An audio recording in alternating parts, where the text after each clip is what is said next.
So, what's your reaction to where things are right now, Ruth? First of all, I've assessed from the beginning that the United States of America would increasingly see that the Iranian nuclear plant of Fordow needed to be taken out.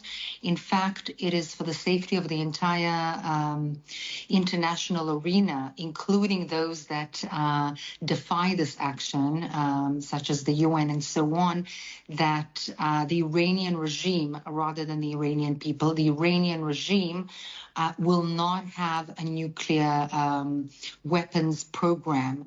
And that is exactly what the American administration did.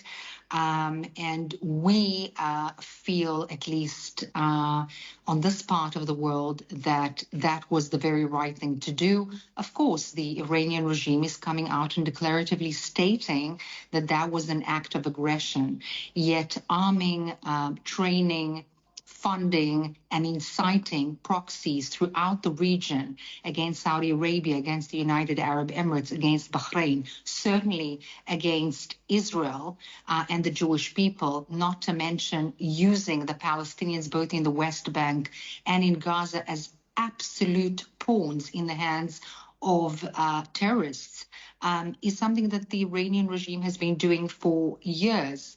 And that, in fact, is an act of aggression that, thank God, will not have at least that tool of nuclear weapons to continue with.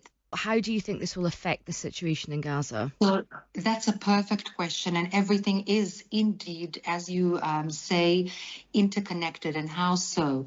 So the Iranian regime has been really planning in a Machiavellian way, and this has been absolutely proved, the 7th of October attacks. In fact, they've been preparing the Hamas, not to mention the Hezbollah and other terrorist organizations surrounding Israel, to do that, by the way, as a first step to their quest of controlling the region, not only Israel, and by literally weakening that regime. In a sense, we have cut the bloodline or the oxygen line for organizations like Hamas, like Hezbollah, that have been deadly for Syrians, for Israelis, for Lebanese, for very many others, not only for Israelis and Jews, and of course to Hamas, by the way, also detrimental to the Palestinian people themselves. And in fact, while not doing so completely, this has not been completed, there are still the oil fields and the energy infrastructure in Iran that may allow them to rebuild and recuperate still, but certainly a very significant hit on the nuclear program. It's been literally wiped out now that the U.S. has come in as well.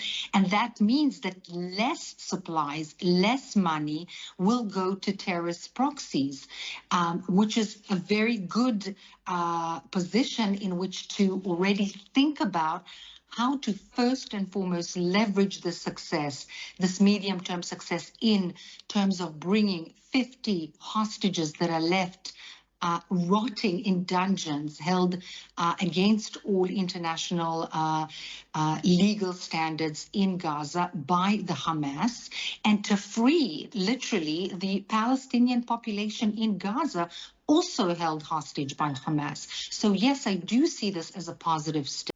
So is there a sort of feeling of relief?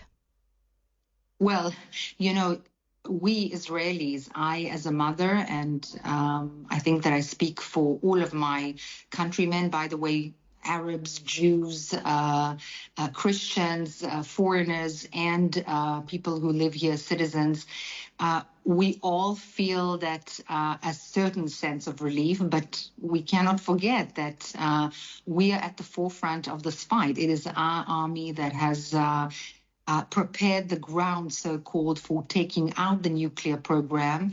And we are literally, accepting, so to speak, the barrages, endless, indiscriminate barrages of missiles, ballistic missiles. Some of them are half a ton and more in weight, of explosives towards civilian population. It's quite insane. I even dare to say that people who haven't experienced it cannot possibly fathom. It's surreal, scary, and nerve-wracking. As resilient and tough as we are, it's quite crazy. And